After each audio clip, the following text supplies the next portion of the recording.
All right, today we're on the rear diff of the Tundra. We're gonna change out the differential fluid. First thing as a precaution, just go ahead and clean up the two bolts, the drain and the fill. Next, you're gonna wanna loosen the fill bolt so that while it's draining, it gets some air in there and can drain faster. Both of these right here, they're both 24 millimeter. I've got a 15/16 on my ratchet right here, so it'll do just fine. I've already loosened this one up, but you get the point. Loosen this one. Go ahead and take it out.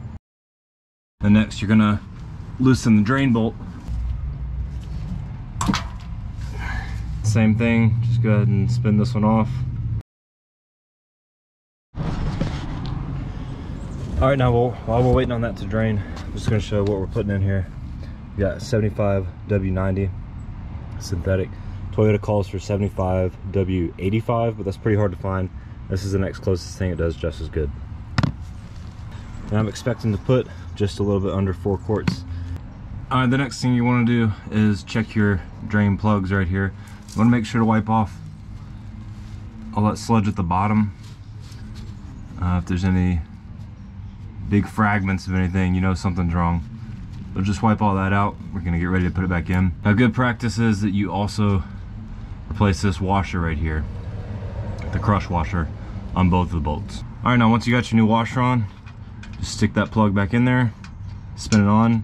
We're gonna torque it to 36 foot-pounds. And I actually don't have my torque wrench handy, so we're just gonna tighten it down and go with that. All right, so now just stick your bottles in there, fill it up.